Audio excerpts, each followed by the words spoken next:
Le grand journal de la RFM.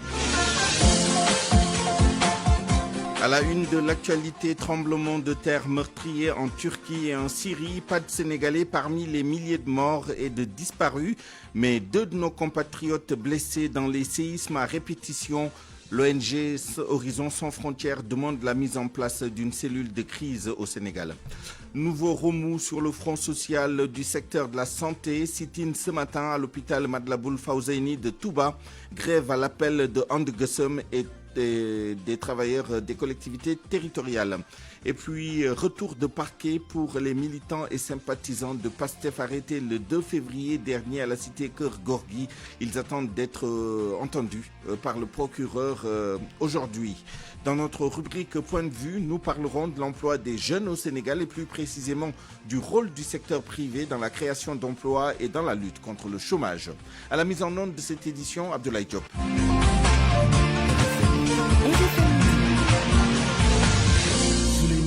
Le bilan des séismes survenus hier entre la Turquie et la Syrie ne cesse de s'alourdir. 5000 morts selon un dernier décompte qui reste encore provisoire. Pas de décès recensés pour le moment au sein de la communauté sénégalaise établie en Turquie. Mais il y a plusieurs alertes à de nouvelles répliques. Le président de l'ONG Horizon Sans Frontières recommande aux autorités sénégalaises la mise en place d'une cellule de crise et d'un numéro vert. Anna Rocha. Ils sont 5000 Sénégalais résidant en Turquie, mais la plupart vivent à Istanbul, à des centaines de kilomètres des lieux des séismes. Par contre, 2 étudiants sénégalais établis à Kahramanmaraş ont été blessés suite à l'effondrement de leur immeuble. C'est ce que nous explique Mokhtar Sow, le président de la Fédération des Sénégalais de Turquie. Bon, il y a 2 étudiants qui étaient à Kahramanmaraş. En ce moment-là, qui se portent bien. Depuis ce matin, on s'est parlé au téléphone. Ils sont en train de quitter là-bas pour aller à Ankara. Parce qu'il y avait des bus qu'ils attendaient pour les convoyer à Ankara. Peut-être que leurs bagages qui étaient dans leur campus, quand leur maison a fondu, peut-être que c'est ça qu'on peut dire qu'ils ont perdu toutes leurs valises et tous leurs bagages qui étaient dedans. Interpellé à plusieurs reprises par des compatriotes sur place, le président de l'ONG Horizon Sans Frontières lance un appel aux autorités sénégalaises, car d'autres répliques sont annoncées à Istanbul cette fois-ci. La psychose est générale et la plupart des gens ont dormi à la belle étoile pour se protéger, alors qu'il fait actuellement très froid. Raison pour laquelle nous invitons l'État du Sénégal à mettre à la disposition de nos compatriotes un numéro vert. Il faudra aussi la mise en place d'une cellule de crise pour les familles, ne serait-ce que pour apporter l'aide spécifique dont ils ont besoin. Depuis ce matin, nous essayons justement d'entrer en contact avec la ministre auprès du ministre des Affaires étrangères en charge des Sénégalais de l'extérieur. Elle reste injoignable. Autre aspect de l'actualité, les 18 jeunes arrêtés aux abords du domicile d'Ousmane Sonko à la cité Keur Gorgui sont retournés au tribunal ce matin en attendant de faire face au procureur de la République. Ils ont été arrêtés jeudi dernier, le jour où devait se tenir le procès opposant le leader du parti PASTEF à Mame Mbaye Niang. Ce dernier a intenté une action judiciaire contre Ousmane Sonko pour diffamation. C'est dans l'affaire de la gestion du Prodac. Il est 12h04 dans l'actualité sociale, élection de représentativité aux organisations syndicales. Des organisations syndicales, pour être plus précis.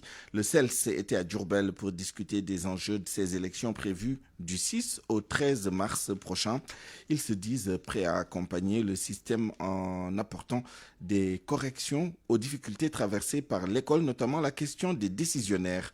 Amidou Diédiou, le secrétaire général national du syndicat des enseignants libres du Sénégal, au micro d'Alima Toussar. Nous avons trouvé dans les écoles les enseignants mobilisés. Nous avons trouvé également dans les écoles des enseignants prêts à accompagner l'action du syndicat au regard de ce qui a été fait et qui sont disposés à voter pour la liste CELS à partir du 6 mars prochain. Dans les écoles, il nous est revenu beaucoup de difficultés que traverse l'école, mais également que traversent les enseignants. Parmi les difficultés que traverse l'école, nous citerons surtout et d'abord la question des décisionnaires. C'est l'enseignante problématique qui aujourd'hui, chaque fois que de besoin, est posée avec toute la rigueur nécessaire. Mais la question également des 5000 enseignants et des contractuels. Et dans les écoles également, avec les enseignants, nous avons abordé les questions liées au budget d'école. Nous avons estimé que les questions de déficit d'enseignants devrait se reposer. Quand dans un établissement, c'est 13 cours qui sont en double flux, pour nous, il faut travailler désormais au recrutement massif et conséquent d'enseignants. On s'est rendu compte que beaucoup de manuels scolaires, en tout cas pour les premières et deuxièmes étapes, nous avons un déficit criard de manuels scolaires. Et à Diourbel et dans d'autres contrées de ce pays. Or, le manuel est la base de référence sur laquelle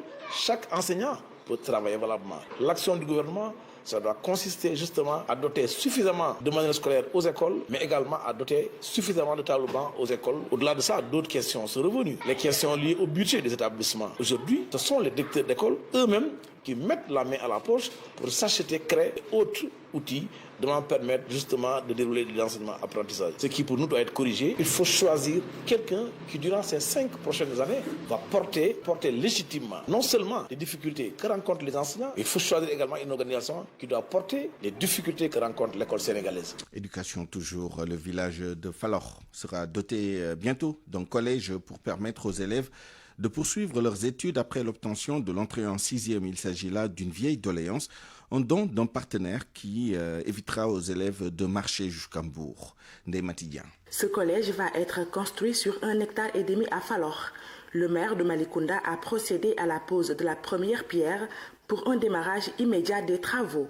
Maguette Sen. En tout cas, remercier infiniment les partenaires qui nous ont gratifié de cette infrastructure qu'ils ont déjà financée et dont les travaux démarrent effectivement aujourd'hui. Quoique les briques sont déjà faites, le sable est là. Falor va être doté d'un collège d'enseignement moyen avec la construction au départ de 4 salles de classe, d'un bloc administratif et d'un bloc de toilettes. Falor est doté aujourd'hui de 7 écoles élémentaires, mais cette population scolaire va jusqu'à Mbour dès l'instant qu'ils veulent faire le 6e ou bien les écoles, en tout cas l'enseignement secondaire. Sans dire la somme investie pour la construction de ce collège, Maguette Sen précise que cette infrastructure est plus qu'une nécessité dans ce village. Vous savez que Falor compte pas moins de 15 000 parcelles. Donc il y a 7 écoles. Mais dans tout cet environnement, il n'y a aucun CM ni aucun lycée. Donc le CM le plus proche, c'est dans la ville de Mbour. Donc les populations, en tout cas, payent de l'argent et les enfants peinent beaucoup à pouvoir se déplacer jusqu'à Mbour pour faire leurs études secondaires. Il fallait le faire depuis longtemps même. Ce que confirme Moussa Faye, chef de village de Falor.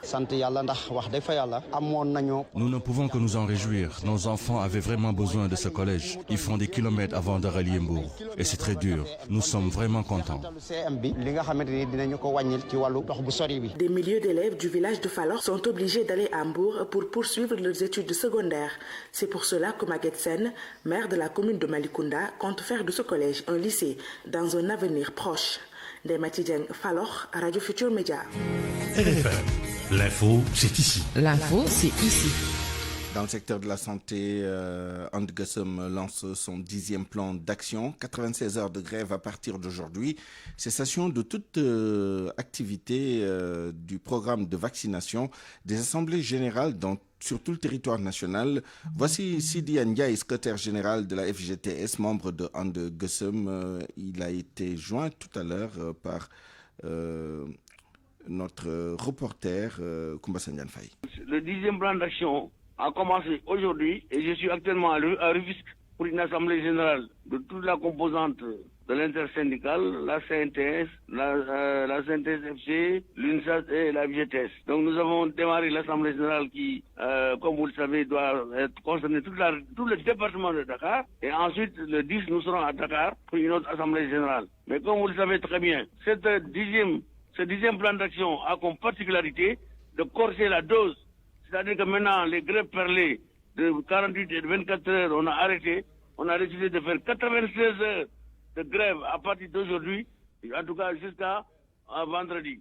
Et ensuite, nous allons évaluer pour voir ce que nous allons faire. Parce qu'au niveau des secteurs de la santé également, les travailleurs ont décidé, le 14, Inch'Allah, de consacrer comme une journée nationale d'action qui va consacrer l'arrêt total de l'ensemble du programme élargi de vaccination, c'est-à-dire la restitution du matériel de vaccination et des intrants au ministère de la Santé et de l'Action sociale, quitte au ministère de savoir ce qu'elle doit en faire. Et ensuite, une marche nationale est programmée à Kaffrine, n'est-ce pas, dans le cadre de ce 10e plan d'action. À Touba, la sous-section Sud-SAS en mouvement d'humeur ce matin, c'est pour exiger l'achèvement du bâtiment R+5 devant abriter tous les services. Momardian, trésorier adjoint de la section Sud-Sas de l'hôpital Madlaboul Fawzaini, invite les autorités à se saisir du dossier. Il est au micro de Pape Balagay. Nous ne pouvons pas parler de cet hôpital-là sans parler de son bâtiment R+5. Ce bâtiment a été mis au point depuis 2016 et la finition tarde à venir jusqu'à présent. Et il était censé abriter l'ensemble des services de l'hôpital qui, disait-on, ne pouvaient plus tenir. Donc, nous lançons une alerte à toutes les autorités compétentes de faire de leur mieux. Bon, l'autre point aussi à signaler, ce sont les avancements qui ont été accordés au personnel depuis 2022 et dont on avait dit que le rappel concernant ces avancements-là sera effectif à partir de janvier 2023. Nous sommes en février et on n'a rien vu dans nos bulletins par rapport à ces avancements, à ces rappels-là. Donc nous lançons un appel aussi à l'administration de veiller à respecter ses engagements par rapport au paiement de ces rappels-là. Là-dessus, voici la réaction et la réponse du directeur de l'hôpital Madlaboul Fawzaini, toujours au micro de Pape Balagay. Et avec le fonds 6, ils sont en train de faire des efforts pour accélérer la finalisation de ces travaux. Parce que chaque mercredi, il y a une équipe qui vient de Dakar pour superviser le lancement des travaux. Et si on se base sur la dernière réunion qu'on a tenue il y a 10 jours ici à l'hôpital, l'ensemble des travaux sont en train d'avancer et peut-être que d'ici la fin du mois de mars, ils pourront finaliser carrément les travaux d'après ce qu'ils ont dit. Voilà. Pour ce qui est des accords signés avec le gouvernement sur le paiement des primes de logement et des primes de risque, là, je pense que au courant de l'année 2022, il y a eu 8 mois de paiement. De mai à décembre 2022, l'État du Sénégal a envoyé l'argent nécessaire pour payer des primes aux travailleurs contractés de l'hôpital. Et maintenant, pour le compte de l'année 2023, nous attendons toujours ce montant qui doit venir de l'État. Et si ce montant arrive au niveau de l'hôpital, nous allons procéder au paiement de ces primes-là pour les travailleurs contractés de l'hôpital. À l'instant même, Maktar Lo, le directeur de l'hôpital Madlaboul Fawzaini. À Dakar, les travailleurs de l'hôpital principal vont observer un sit-in demain. Ils réclament la généralisation de l'indemnité de logement. Ces travailleurs dénoncent une injustice. Écoutons Abdoulaye Thiaw, secrétaire général du syndicat des travailleurs civils de l'hôpital principal, au téléphone avec El Hadj Ndiogou Diène. Les 3 syndicats de l'hôpital principal, à savoir le STC HPD, le Sud-Sas HPD et la CNTS, donc se sont regroupés pour organiser un sitting de 8h à 10h, donc pour demander la généralisation de l'indemnité de logement à tous les agents du secteur de la santé. Donc c'est un combat qu'on mène depuis un bon moment, qui est mené aussi dans tous les syndicats du secteur de la santé. Nous pensons que nous aussi, au niveau de HPD, nous avons notre mot à dire, nous avons notre pièce aussi à apporter à ce projet-là pour qu'on puisse trouver de manière définitive une solution à ce problème qui est le problème de l'indemnité de logement dans le secteur de la santé. Quand les syndicats de la santé signaient les accords avec l'État du Sénégal, dans le principe, l'indemnité de logement n'avait aucune connotation professionnelle. Donc elle devait être destinée à tous les agents du secteur. On a été surpris lors de l'application que certains corps au sein de la santé ont bénéficié de l'indemnité de logement et d'autres n'en bénéficiaient pas. Alors que tous ces agents-là sont dans le secteur de la santé, sans distinguo. Nous avons depuis le mois de juin-juillet demandé à l'État, à travers le ministère de la Santé, que cette injustice soit réglée. Et c'est une situation qui, jusqu'à présent, entretient l'instabilité du front social dans le secteur de la santé. RFM, la radio de toute l'actualité. Le directeur général de la Sonacos poursuit sa tournée au niveau des sites de collecte de graines d'arachide et de production. Après Kaolack et Louga, Modou Diagne Fada s'est rendu hier au centre de réception intermédiaire des graines de Dioulacolon dans la région de Kolda. Comme lors des précédentes étapes de sa visite, le dirigeant de l'entreprise a fait le constat du niveau décevant de collecte. Reportage Abdoulaye Diallo. Malgré une collecte de 5500 tonnes d'arachide dans le centre de réception intermédiaire de Kolda, la Sonacos est en deçà de ses attentes dans la présente campagne de commercialisation de l'arachide au Fouladou. Modou Diagne Fada, directeur général de la Sonacos en tournée de campagne, est passé s'enquérir de la situation des graines de la Sonacos à Kolda. Globalement, nous sommes en deçà de nos attentes.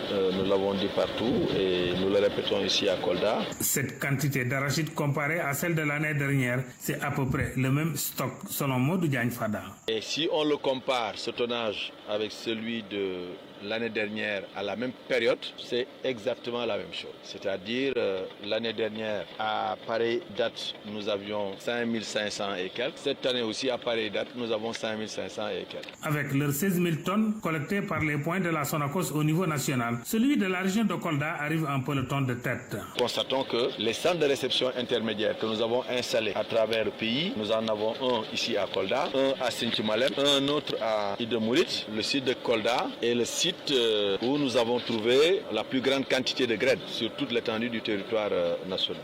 Près de 5500 tonnes de graines collectées présentement dans le seul site de Kolda. La Sonacos pourrait dépasser cette quantité car selon Modou Diagne Fada, de nombreux producteurs ont jusque-là par devers leurs graines et ils attendent une éventuelle augmentation du prix du kilogramme pour lequel, dit-il, dans l'histoire arachidière du Sénégal, ce fut la première fois que la Sonacos achète des graines avec un prix caro-usine de 450 francs le kilogramme d'arachide.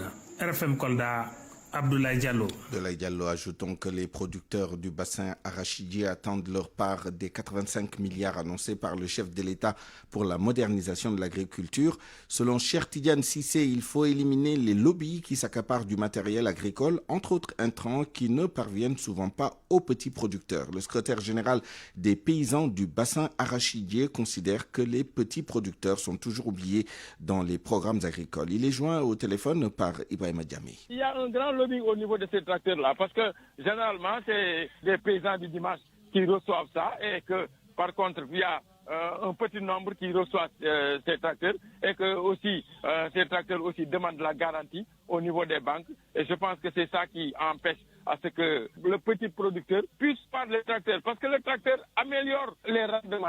Mais aussi, il y a d'autres aspects. Il y a la terre aussi, parce que la terre doit être vraiment mieux améliorée pour donner ça, parce que au niveau de la vallée, au niveau de certaines zones, parce que j'ai entendu tout dernièrement avec une émission à la télé, pour dire qu'au niveau du Saloum aussi, il y a le Babylon qu'on doit aménager avec combien d'hectares. Je pense que ceci mériterait vraiment que les petits producteurs soient vraiment des gens qui sont choyés pour qu'on les donne ces terres-là, pour qu'ils puissent travailler, pour qu'on améliore le pouvoir d'achat de ces producteurs.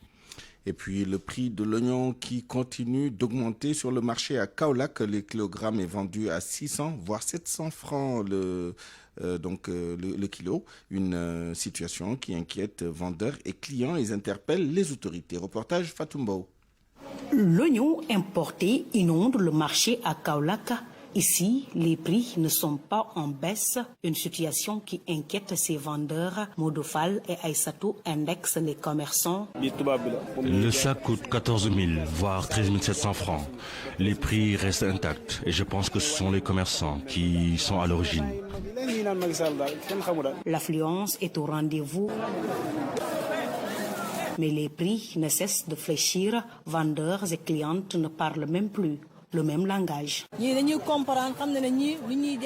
Le kilogramme est à 700 francs. Les prix ne sont pas encore en baisse.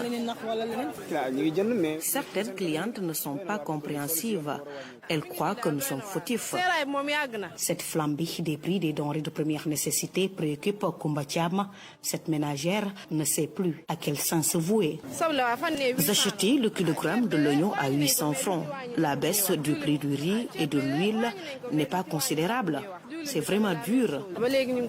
Le panier de la ménagère est toujours secoué par la hausse généralisée des prix des denrées, surtout celui de l'oignon. Le produit local est d'ailleurs introuvable sur le marché. Fatou Mbaou, Kaolack, Radio Futur Média. RFM. L'actualité internationale.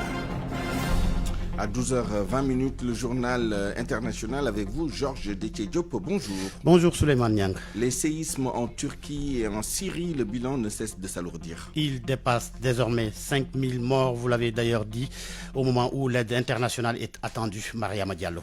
Selon le nouveau décompte mardi de l'organisme public turc de gestion des catastrophes, 3419 personnes sont mortes en Turquie. Les autorités syriennes et des secouristes dans les zones rebelles ont fait état pour leur part de 1509 morts et de 3548 blessés en Syrie.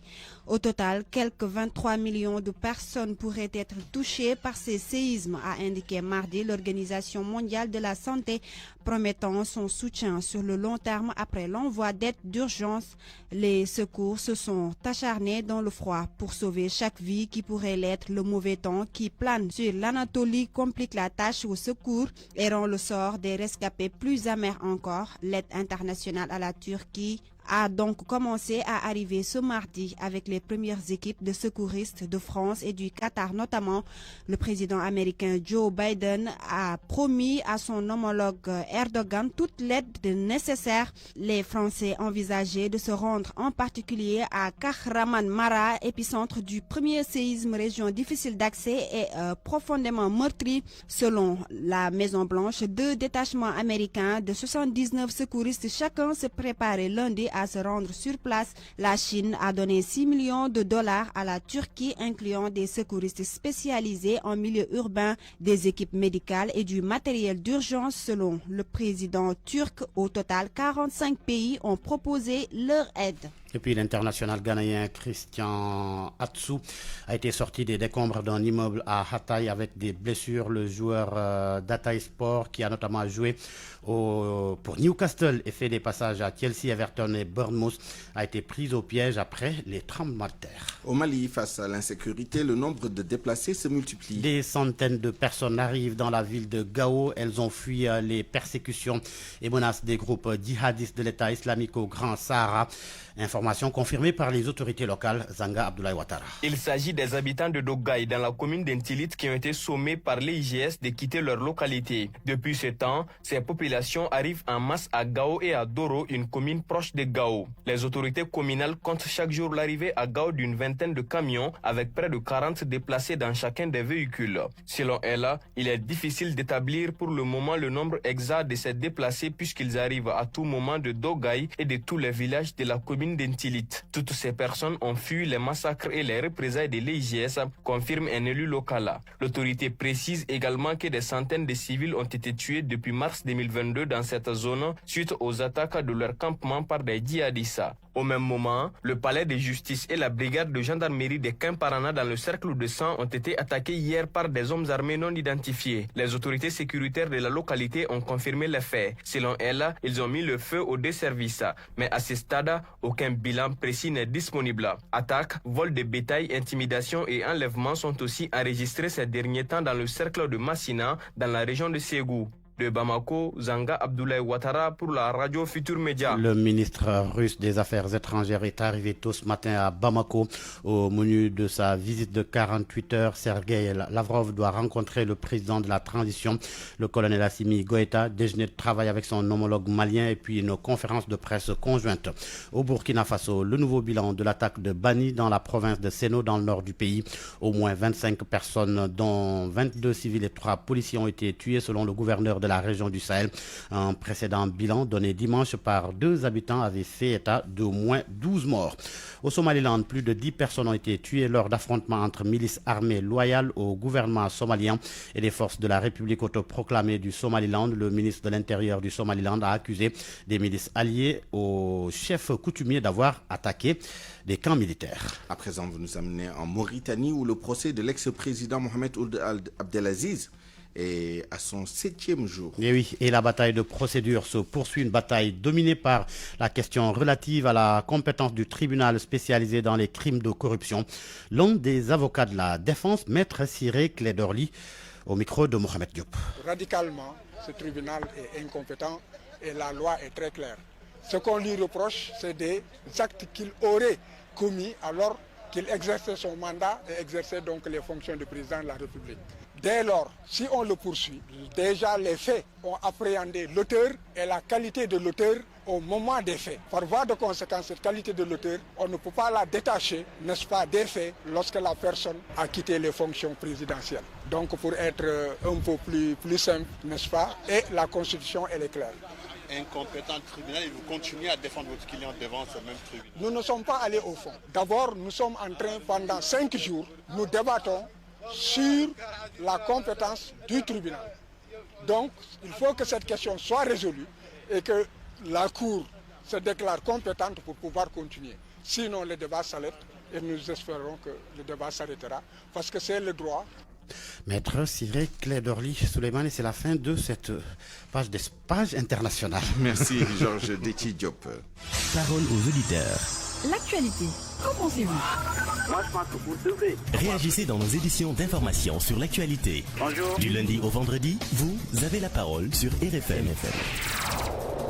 Point de vue, rendez-vous dans une dizaine de minutes. Nous parlerons de l'emploi des jeunes au Sénégal et plus précisément du rôle du secteur privé dans la création d'emplois et dans la lutte contre le chômage. Et pour en débattre, nous serons avec M. Tamba Danfara, coach en entrepreneuriat et emploi des jeunes, et avec M. Seydina Omar Sey, docteur en économie, enseignant à l'université Cheikh Anta Diop de Dakar. RFM Sport.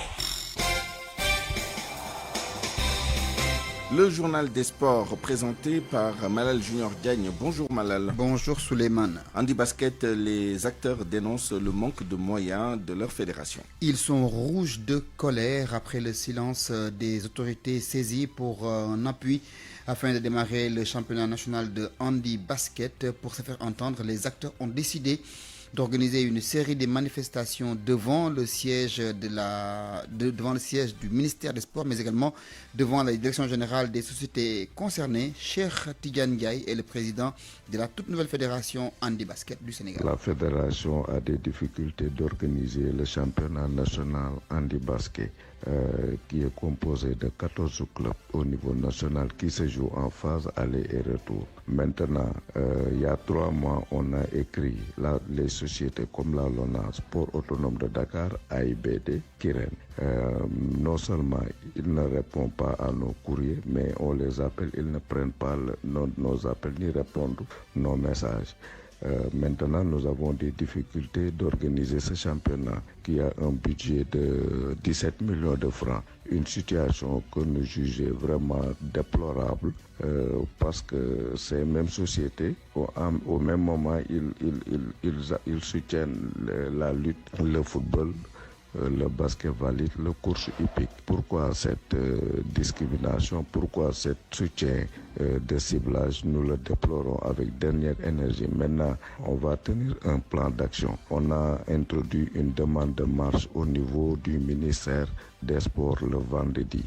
En plus, les semaines qui viennent, on va faire des rassemblements au niveau des locaux de la LONASE, Port Autonome de Dakar, Orange, AIBD, parce que nous sommes fait partie de la société. C'est une discrimination notoire que la fédération est en train de subir. Lutte avec frappe à présent, Bombardier retrouve Tapha Tine ce dimanche. 10 ans après leur premier combat remporté par Tapha Tine, le Baol a décidé d'accorder une revanche au Mouroua, un combat attendu par les amateurs mais également par ceux qui adorent les combats avec des rounds de boxe. Pour Omar Diagne Omez, on va assister à un combat entre gladiateurs. Nous l'écoutons. On aura un combat très attrayant. Il y a 2 lutteurs quand même qui ont du caractère. Donc, par rapport à deux parcs, on aura un combat très offensif, donc un combat très ouvert. Parce que c'est des lutteurs quand même qui se donnent comme à la lutte pure, comme on a l'habitude de le dire, comme au niveau de la stratégie, au niveau de la boxe. Donc aujourd'hui, Tapha Tine a eu quand même la planche entre ses mains. Parce qu'aujourd'hui, si toutefois il passe encore une fois de plus devant Bombardier, il va directement affronter quand même, je dirais, pourquoi pas Modelo, pour la couronne des rois des arènes. Bombardier n'a plus rien à prouver dans cette arène. Parce qu'il a vraiment eu à faire tout ce qu'on attendait de lui. Il a eu à rencontrer l'ensemble des lutteurs qui sont en activité au niveau de la lutte sénégalaise. Donc c'est un lutteur qui est quand même un peu de référence par rapport à son comportement, par rapport à son attitude, par rapport à sa communication. Donc tous deux aussi, je dirais que ça sera quand même risque encore d'avoir un combat pugilat parce qu'ils sont tous deux dans l'événement.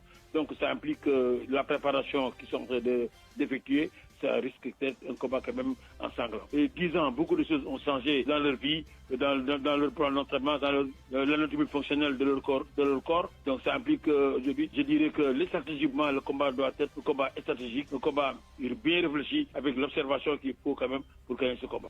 Un combat à suivre en direct, si Dieu nous prête vie et bonne santé, en direct sur la RFM. Abdoulaye Diop sera la technique et je serai aux manettes.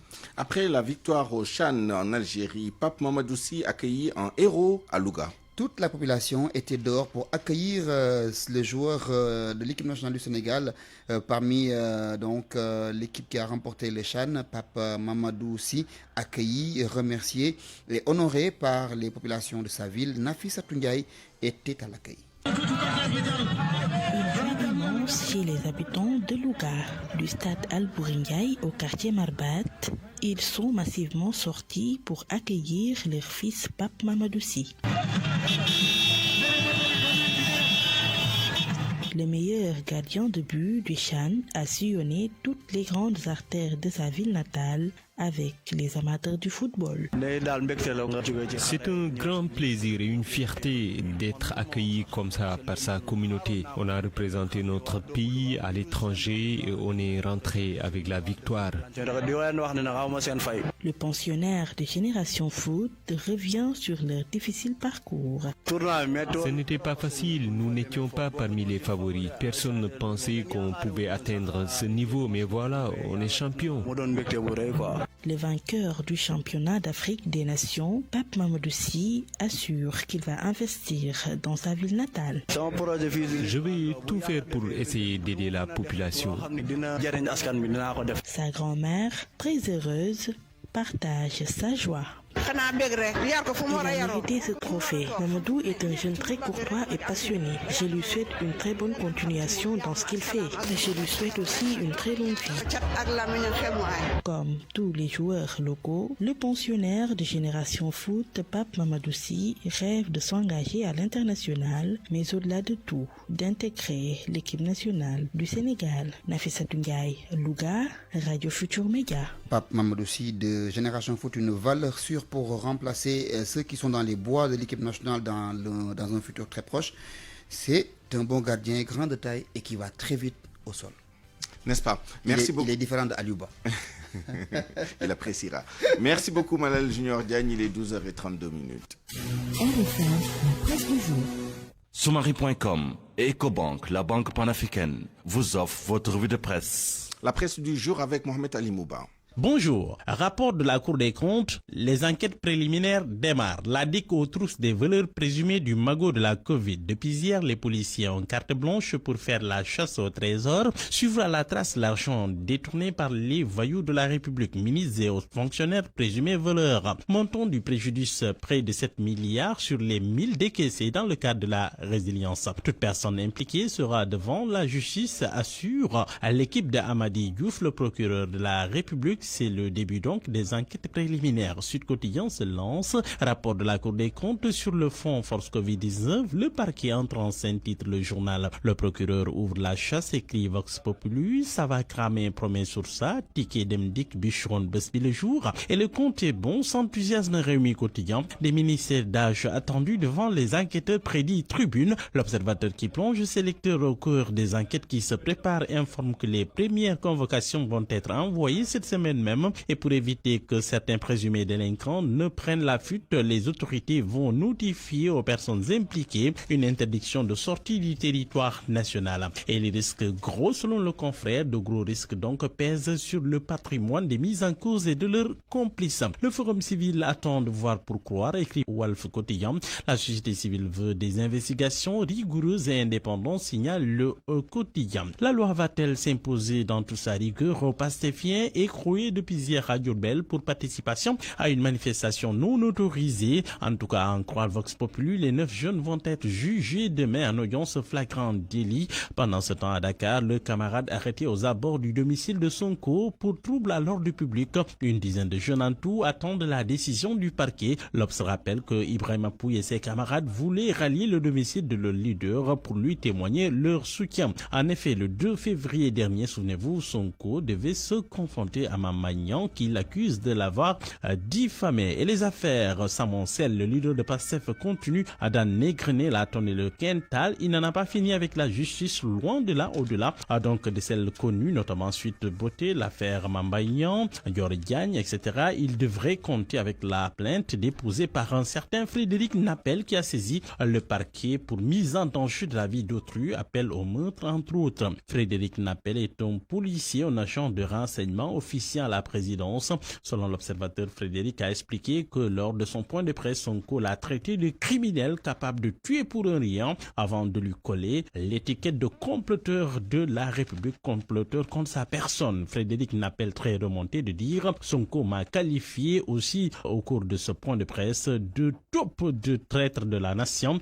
car ayant transmis des informations hautement sensibles à ses amis et militants, et de finir par dire après son discours incendiaire, ses souteneurs l'ont attaqué sur les réseaux sociaux à tel des meutes me menaçant de mort. Les violences politiques, justement, inquiétant fait son sujet du jour ce matin. Confession de victimes, le Gatsa se préparant activement dans les états-majors politiques des populations craignent le syndrome de mars 2021. Certains des gérants des stations-service Kayasé à mars 2021 ont du mal à se relever à Pékin. L'on regrette encore le patrimoine dilapidé à la clinique du gynécologue Dr Gazi. Des innocents ont tout perdu sans indemnisation. En première page du journal Source, arrêt des importations de pneus d'occasion et limitation des vitesses annoncées en grande pompe. Ce lendemain de l'accident tragique de 6 kilos, jusqu'à hier, rien s'exclama le journal. L'arrêt de l'importation des pneus d'occasion ne représente qu'un peu plus de 2 milliards de taxes chaque année. La limitation de la vitesse est une légende, relève le journal. On invoque le fait qu'on n'ait pas encore installé un dispositif sur les moteurs qui nécessite la passation du marché dans le soleil. L'inauguration du complexe Cheikh Ahmadoul Khadim de Touba, au modèle pédagogique inédit, voit le jour, énonce textuellement mon confrère, une université d'un genre nouveau d'un coût de 37 milliards de nos francs, une capacité d'accueil de 10 000 étudiants dans les UFR en sciences islamiques, agronomiques, technologiques, alimentaires, en santé aussi. La contribution exceptionnelle du président, 1 milliard de francs CFA, saluée par le khalife général des Mourides, Serigne Mountaga Mbaké. Pour terminer, du sport en première page du journaliste de Cotéyan, un an après le titre de champion d'Afrique, le sacre a-t-il porté chance aux Lions du Sénégal? Le confrère note en tout cas que Mendy est perdu, Koulibaly, Diallo, un axe en perte de vitesse. Ghana retrouvé à Everton, Nampalys n'avance pas, Salusis est introuvable, Bouna oublié en Bavière, c'est en Allemagne. Sadio freiné par son genou, il est blessé. Bon état à tous. Soumari.com et Ecobank, la banque panafricaine, vous ont offert votre revue de presse. Point de vue. Regard croisé sur l'actualité du jour. À 12h38, bienvenue dans notre rubrique Point de vue. Ce 7 février, c'est le lancement du forum du premier emploi organisé par une structure qui, depuis une vingtaine d'années, s'active dans cette activité, s'active dans cet événement, dans l'organisation de cet événement. Nous prenons prétexte donc de ce forum du premier emploi pour poser les débats du chômage et de l'emploi des jeunes au Sénégal. Quelle contribution du secteur privé dans la résorption du chômage et dans la création d'emplois? Nous tentons de répondre à cette question avec M. Tamba Danfara, coach en entrepreneuriat et emploi des jeunes. M. Danfara, bonjour. Bonjour à vos auditeurs également. Bonjour à vous. Alors, bonjour également à Seydina Oumar Sey, docteur en économie, enseignant à l'université Cheikh Anta Diop de Dakar. Oui, bonjour. Alors, je reste avec vous, docteur, pour la première question. Est-ce qu'on peut avoir déjà un tableau, un état des lieux de l'emploi des jeunes au Sénégal, peut-être pas forcément en chiffres détaillés et très récents, mais quel est le tableau, les grandes lignes du tableau de l'emploi des jeunes au Sénégal? En fait, pour ne pas donner de statistiques comme vous l'avez souligné, il y a toujours en fait la lancinante question de l'employabilité des jeunes. Donc si la question est posée, mais parce que tout simplement les statistiques ou bien la proportion tout simplement de main-d'œuvre à absorber n'est pas au rendez-vous. Donc ici, il y a toujours par exemple une main-d'œuvre qui n'est pas utilisée. Et là, il faudra vraiment une coordination tout simplement des politiques publiques et également un accompagnement du secteur privé en vue d'absorber de la main-d'œuvre. Parce que quoi qu'on puisse dire, si vous regardez bien le nombre de jeunes qui sortent et qui sont au niveau du marché de l'emploi, ils ne sont pas pris. Donc il y a un pourcentage très très faible qui ont été absorbés tout simplement par l'État pour l'administration, la santé, l'enseignement. Mais tout ce qui est la main-d'œuvre intermédiaire que devait absorber par exemple le secteur privé, là toujours on est à des situations sous-optimales. N'est-ce pas? Alors, Tamba Danfara, la question c'est comment augmenter la contribution du privé, puisque c'est son rôle naturel. On sait que l'État a lancé un vaste programme, Réundaouni, pour 150 milliards par an pendant 3 ans, soit 450 milliards pour recruter le maximum de jeunes, peut-être pas dans la fonction publique, mais en tout cas dans des emplois, disons, publics. Est-ce déjà le rôle naturel de l'État et comment le secteur privé peut prendre sa part également pour résorber le chômage lancinant dans cette catégorie de la population? Oui. D'abord, je pense qu'il faut faire une précision. C'est le secteur privé qui crée les emplois. C'est pas par devoir, comme l'État a intérêt à ce que les emplois soient créés. Mais le secteur privé, c'est lui qui crée les emplois, parce que si vous prenez l'exemple du Sénégal pour donner quelques indications, lors du dernier recensement général des entreprises en 2016, effectué par l'Agence nationale de statistique et de l'emploi et de la démographie, on nous apprend qu'il y a à peu près 407 000 unités économiques au Sénégal et qu'il y a à peu près 1 million d'emplois dans ces unités économiques. Si on regarde le nombre d'emplois que le public a, c'est à peu près aux alentours de 150 000. Donc l'essentiel des emplois sont créés et existent dans le secteur privé. Premier constat. Deuxième constat, même les emplois publics, dits publics, sont des emplois qui sont payés par les impôts que payent les entreprises. Donc tout le budget du Sénégal vient des caisses des entreprises du secteur privé. Parce que même les personnes physiques qui payent les impôts, c'est parce que ces personnes physiques ont des salaires et ce sont des salaires qui leur sont payés par le secteur public, privé plutôt. Donc ça, c'est la première précision. C'est effectivement les entreprises qui créent des emplois au Sénégal comme partout ailleurs dans le monde où il y a l'économie de marché. Donc ça, c'est le premier aspect. Le deuxième aspect, c'est qu'au Sénégal, nous avons un vrai problème d'emploi. Parce que même si vous prenez ces 1 million d'emplois qui existent dans le secteur privé, vous verrez que l'essentiel de ces emplois ne sont pas des emplois contractuels, donc c'est des emplois instables. Effectivement, il y a 350 000 maximum d'emplois, disons, voilà. C'est ça, modernes. Voilà. Et parmi ces 350 000, voilà, vous avez à peu près plus de la moitié qui gagnent moins de 130 000 francs CFA par mois. Vous voyez un peu la difficulté. Et chaque année, il y a 300 000 jeunes qui arrivent sur le marché de l'emploi. Donc, par conséquent, il n'y a que peut-être 30 000 qui arrivent à trouver un emploi. Voilà le tableau qui est sombre. Et la grosse difficulté que nous avons au niveau du secteur privé sénégalais, c'est que c'est un secteur privé qui ne répond pas aux normes d'un secteur privé. Parce qu'il y a un intéressant livre, le docteur pourra le confirmer, du directeur Alimbaï.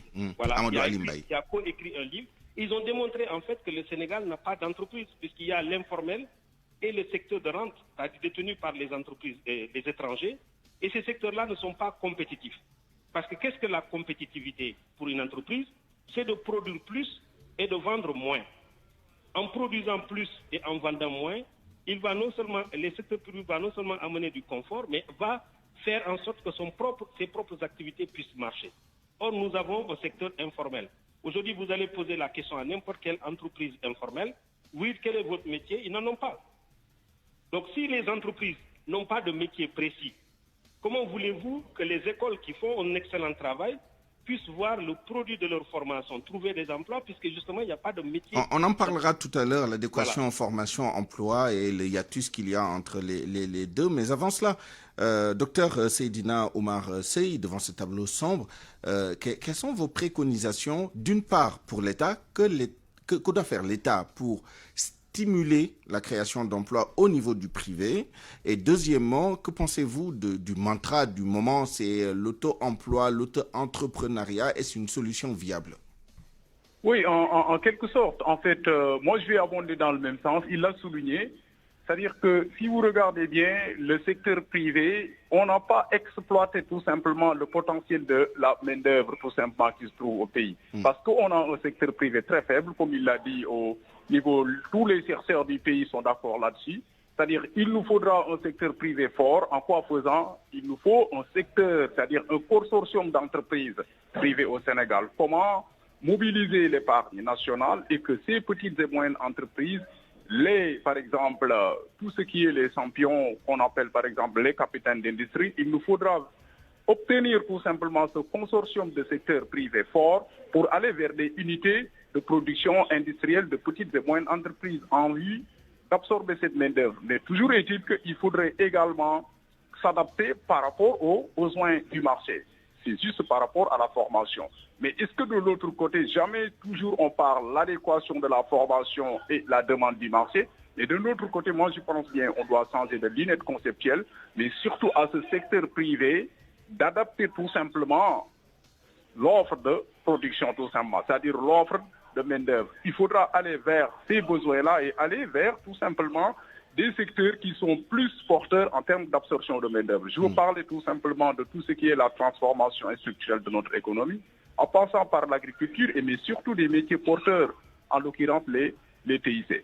Mais toujours est-il qu'il faudra l'accompagnement de l'État. Mais cet accompagnement de l'État ne saurait être optimal que si on a vraiment un consortium souhaité de tout ce qui est, par exemple, le secteur privé national en termes d'économie et en termes de perspective. Donc, il nous faudra Et vraiment... qu'en est-il de l'auto-emploi, de l'auto-entrepreneuriat, d'après vous?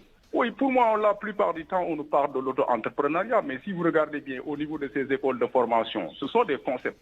En tout cas, on est en train de voir comment faire pour, par exemple, initier les jeunes à aller vers l'auto-emploi. C'est-à-dire comment, par exemple, un jeune pourra, par exemple, convertir une idée en projet, c'est-à-dire en termes de business plan et tout.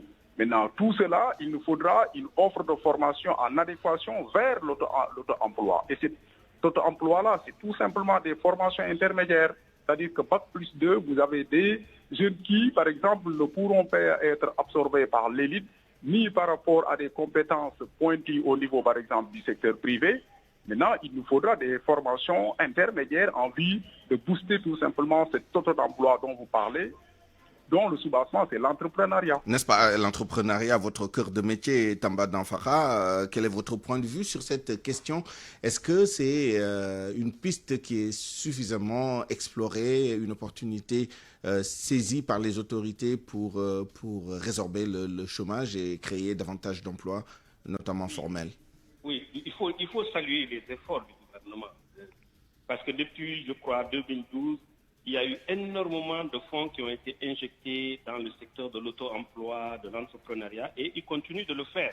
Parce que même ce programme Kayundawi, c'est un bon programme en tant que tel. Mais ce qui fait qu'il n'y aura pas de résultats extraordinaires et le problème de l'emploi ne sera pas réglé, c'est qu'au fond, on fait une confusion entre trouver son propre emploi, qui est souvent une activité de débrouillardise, de survie, et le fait de vouloir monter une entreprise qui n'a rien à voir avec ça. C'est-à-dire que ce n'est pas n'importe qui d'abord qu'il faut entreprendre. Il y a des profils entrepreneurs, il faut avoir certaines qualités et certains défauts pour entreprendre. Deuxièmement, cela exige effectivement de grosses ressources financières que le Sénégal n'arrive pas à mettre sur le marché. Aujourd'hui, l'une des grosses faiblesses de l'entrepreneuriat au Sénégal, c'est qu'il n'y a pas assez d'argent. Vous parlez, tout à l'heure, le docteur a parlé à juste raison de la transformation. Mais ça coûte cher de transformer les produits, d'installer des usines, de mettre en place des infrastructures, de la logistique, des chaînes de logistique. C'est des choses extrêmement qui demandent beaucoup d'investissement. Or, au Sénégal, nous appartenons à une zone qui s'appelle le CFA, qui nous interdit d'avoir assez de liquidités dans notre économie. Et donc ça, c'est la première difficulté. Tant que le Sénégal n'aura pas la possibilité de pouvoir injecter sur le marché financier, sur le marché des entrepreneurs, assez de ressources financières, vous avez beau parler, vous n'y arriverez pas. Je vous prends juste un exemple. Aujourd'hui, pour créer une entreprise correcte, qui soit vraiment minimal, il faut au moins 5 millions. Or, les financements qui sont donnés en général, c'est quoi? 500 000, 2 millions, 3 millions. Vous n'arriverez à rien avec ça. Donc, ça, c'est la question du financement. Merci. Donc, il y a la deuxième question également. Très rapidement, oui. Voilà, c'est la question de l'accompagnement. Tout à l'heure, le docteur en a parlé. Il y a dans le milieu, il y a des gens qui sont compétents dans ce Sénégal, qui ont des compétences, qui ont des qualifications, qui peuvent accompagner les gens sur le plan psychologique, sur le plan méthodologique. Mais ces gens-là ne sont pas aidés par l'État. Parce que l'État, aujourd'hui, au lieu de passer son temps à donner des financements hasardeux, il ferait mieux de financer, d'offrir la commande publique à des structures d'accompagnement qui existent sur ce marché-là et qui peuvent absolument aider, qu'il y ait des effets de levier. Merci. Qui n'est pas aujourd'hui disponible sur le marché. Merci Tamba Danfara, coach en entrepreneuriat et emploi des jeunes. Merci également à Seydina Omarseille, docteur en économie, enseignant à l'université Cheikh Anta Diop de Dakar. Nous vous retrouverons tous les deux pour la suite de ces débats en Wolof.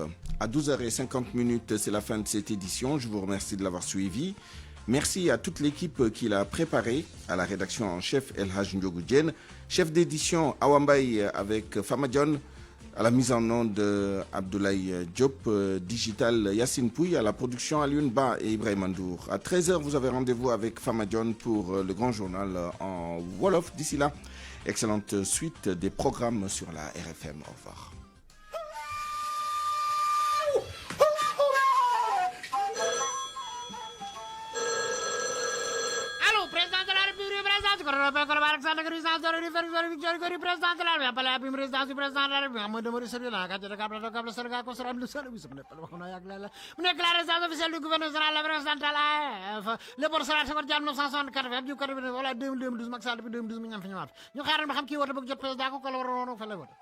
mais jàmbaar ziar naa la Diallo ziar joxal tur lépp jàmm man la Iliman Sène taximan yow la Iliman Sène taximan quoi Iliman Sène taximan Iliman fooy wootee ni waaw maa ngi woote fii ci Wakaam quoi